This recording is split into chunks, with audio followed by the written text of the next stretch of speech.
aí, beleza, eu falei, tá bom, vou para biologia. E foi a decisão mais acertada da minha vida, né? E por um tempo depois, e ainda eu gostaria de voltar a desenhar, porque é muito importante você fazer. Por exemplo, teve publicação minha que o desenho fui eu que fiz. Ah, isso que eu ia perguntar. Fui então? Eu que fiz, exatamente. Olha, que legal, cara.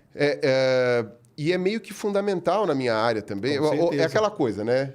O naturalista antigo, ele era obrigado a desenhar porque não tinha câmera. Então, você era obrigado a desenhar. Aliás, né? Exatamente. Você tinha que desenhar, tinha que fazer as coisas, né? E eu, como tive a sorte de ter contato com professores muito idosos, né? Que pegaram o fim dessa época ali, eles me contavam, e todos eles tinham que ter aulas de desenho, e muitas aulas, para poder desenhar o que tinha no campo, porque era difícil arrumar uma câmera. Né? Já tinha câmera, já existia, óbvio, mas era difícil arrumar uma câmera, e a câmera não era aquela qualidade de imagem. Então, você tinha que fazer. Então, o pessoal da geologia, por exemplo, fazer aqueles lindos, afloramentos, né, tal, não sei o quê. Maravilhoso. Exato, né? E no campo, né? No meio do campo, com lama, aquele negócio assim, você tinha que manter o negócio todo limpinho e tal para fazer. E ficava lindo. E não tinha como xerocar essa coisa. Você tinha que depois manter aquilo limpo até voltar para a cidade para poder... Então, era uma coisa assim. E aí você vai pegando toda essa construção... Mas hoje, bem ou mal, na minha área, né, na área das ciências naturais, ainda tem essa questão do desenho. Né? Tem uma galera que ainda mantém. Só que é um desenho digital. Sim. Então, sim, você claro. faz. Então, uma das primeiras coisas que eu tive que aprender a mexer na minha área foi no Photoshop. Entendi. Quer dizer que eu sou um grande photoshopeiro? Não. Eu não sei fazer 90%... É o Corel do geólogo, né? É isso, exatamente. Eu não sei fazer 90% do que o Photoshop permite que eu faça. Mas você faz aquilo que te... É aquilo que eu brinco, né? Você está me dando um computador da NASA, eu jogo paciência, né? Você está me dando uma Ferrari, eu ando a 10 por hora. Mas um pouquinho de coisa ali, o básico eu sei fazer, e você vai aprendendo na orelhada, e isso era obrigatório na minha área. Mesmo pessoas sem nenhum talento para desenho, na minha área pelo menos, na paleontologia, tal, etc., na zoologia anatômica também, tal, todo esse pessoal, um mínimo de desenho sabia. Ou Photoshop. Falei assim, se você não sabe desenhar, você vai tratar essa foto. Entendi. E você vai deixar essa foto de uma maneira esquemática que torne ela didática para você colocar num artigo. Né? E muita gente também contrata um desenhista. Né? Então, também você tem isso. Você tem os desenhistas que podem ser contratados. E até hoje ainda tem? Tem, né? Tem. E aí, no caso... Só que aí é desenho digital, né? Mas tudo bem, é desenho do mesmo jeito, desenho, né? sim, claro. Talvez até mais difícil, né? Não, você tem a foto... o desenho artístico e o desenho esquemático. Né? Às vezes, nos artigos científicos, você tem a mescla dos três até. Né? Você tem uma foto com um desenho por cima. Às vezes, você tem o desenho esquemático, que também é bonito, também é artístico, né? Para dar profundidade, uma coisa assim. Tem foto estereoscópica, né? Aquela que você fica vesgo e aí você tem 3D e tal, não sei o que também na astronomia tem bastante. Na geologia tem muito. Tem muito. E aí, o que acontece? E aí, você tem esse tipo de visual... E também tem aquilo que... Perdão, o pessoal da paleontologia especificamente tem, que também agora está muito difundido, também por causa da tecnologia, que é a paleoarte. Sim, né? Tem isso, então. Então, você tem a paleoarte, que é a reconstrução dos animais fósseis e das plantas e do ambiente e tudo lá, como se fosse... para saber como estava vivo. Entendi. Que é uma coisa muito importante. Que a gente vê os desenhos ali. Exato, né? Só que no caso da paleoarte, que a gente chama de paleoarte mesmo, ela é obrigatoriamente feita com base científica. Entendi. Então não é aquela coisa tipo assim, vou desenhar um dinossauro, você faz, que legal. Não, é assim. De novo. Tem uma ranhura aqui, essa ranhura vai um músculo. Na hora de desenhar, você tem que levar em conta que tem um músculo ali. Entendi. Como que esse músculo é? Entendeu? Então, por exemplo, você tem um músculo na mandíbula que corre por fora. Você não vai desenhar o crânio do bicho lisinho aqui. Você tem que levar em conta que tem um músculo ali. Protuberância. Exatamente. Entendi. Eu dei uma pincelada aí, para quem está assistindo aqui e não conhece meu canal, eu dei uma pincelada nisso em alguns vídeos que eu vou voltar a fazer, que eu meio que mostrei como que o paleontólogo reconstrói um bicho a partir do esqueleto. E eu peguei animais atuais, porque tem aquele meme, né?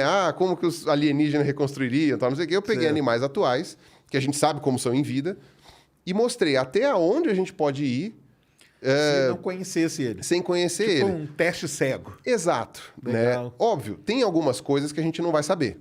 Tem algumas coisas que é impossível reconstruir, aí a gente vai para a hipótese, né? A gente usa animais atuais como comparação para os animais antigos. Alguns porque são parentes, né? Então, por exemplo, se eu encontro um hipopótamo fóssil, né? Porque um dos meus vídeos foi sobre hipopótamo, eu vou colocar uma orelhinha nele parecida com a do hipopótamo atual. Beleza. Né? Eu não tenho por que imaginar que...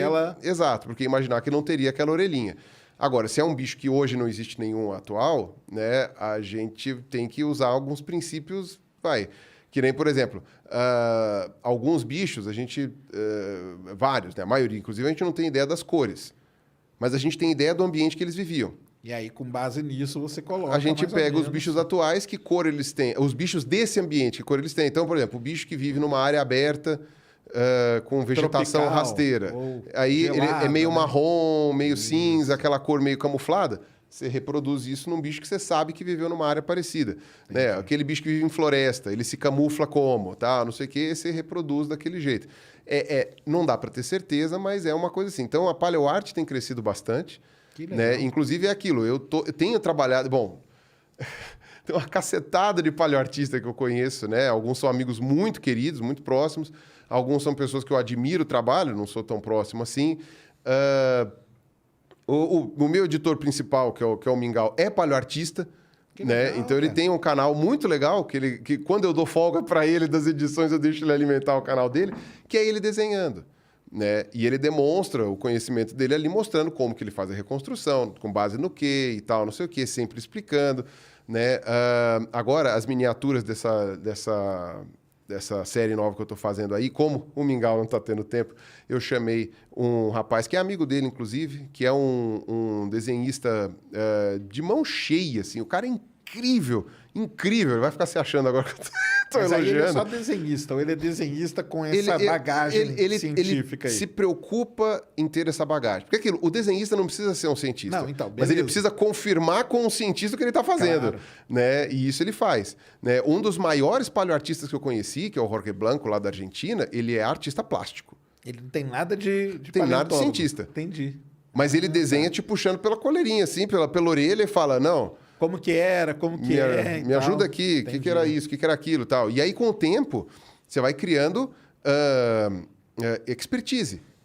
Então, ele não... sim, à medida que você vai desenhando... Sei lá, o Jorge, né, que é argentino, vai desenhar o Carnotauro, por exemplo, ele não precisa mais perguntar para cientista nenhum, ele já sabe como é o Carnotauro de ponta cabeça, porque ele já viu o fóssil, já falou com quem descreveu, já falou com não sei quem, entendeu? E aí, esse rapaz que está fazendo as miniaturas, né, que é o Matheus Gadelha, o Instagram dele é Paleoli. Paleo_Li, L-E-E, do Bruce Lee. Legal. Paleoli. O cara manda muito bem, mas muito bem, né? E aquela pessoa que também, se não fosse a internet, né, se ele tivesse nascido 20 anos atrás, coitado, não ia ter chance nenhuma de se conhecer. Quer dizer, teria essa chance se por um acaso conhecesse um pesquisador, tal, não sei o quê, né? Porque tinham paleoartistas naquela época, só que eram pessoas com certos contatos, alguma sorte e tal. Né? E aí você vê que esse moleque está fazendo um trabalho muito bom. Né? Também chamo de moleque não de depreciativa, porque são pessoas muito mais novas que eu, né? Então acaba ficando isso. Então, são pessoas trabalhando aí nessa questão da paleoarte, que também é uma interface muito importante. Que legal. Né?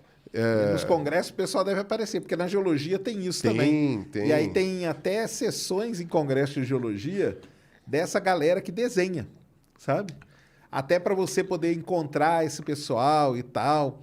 Aí, às vezes, você escreve um artigo, o cara fala, cara, você quer que eu ilustre seu artigo? E é mó legal, né? Cara, eu acho muito legal isso. Você sabe quem é cientista? Aliás, uma puta acadêmica e também é paleoartista? A Aline. A Aline, claro. A Aline, do Colecionador de Ossos. Lógico. Ela é uma tremenda cientista, uma tremenda acadêmica, tremenda divulgadora científica e ainda por cima paleoartista. É polivalente, ela faz de tudo. Ela sabe tudo junto. E aí assim. que eu quero chamar eles aqui também, cara. Então, o Tito também, o marido dela e tal, que é... Porque aí eles fazem aqueles desenhos lá, então é ela que faz. Os desenhos eu acho que os desenhos é ela que faz. Eu não sei, porque ela também conhece muito paleoartista. Às vezes, quando não dá tempo de você fazer, você chama alguém. Mas ela é de mão cheia, de mão cheia. Ela apresentava trabalho no congresso, assim, de desenho e tal. Uma coisa bem legal. Então tem esse ramo aí, para quem quiser. Gosta de desenhar e gosta de ciência, tem isso aí, né? Sim, claro. né? E óbvio, no começo a pessoa talvez não tenha aonde buscar muito bagagem científica, mas hoje é muito mais fácil, né? De você buscar. Não só porque você tem em quem se inspirar, como também porque você tem os artigos disponíveis para você. Então, às vezes, se você manja um pouquinho de anatomia... Mas aí quem gosta também, eu acho que começa até imitando, né? Desenho de dinossauro. Sim, sim, vai imitando e tal. Acaba aprendendo um pouquinho, né? Sim, não, é uma coisa que... se você gosta, você vai se afundando naquilo, né?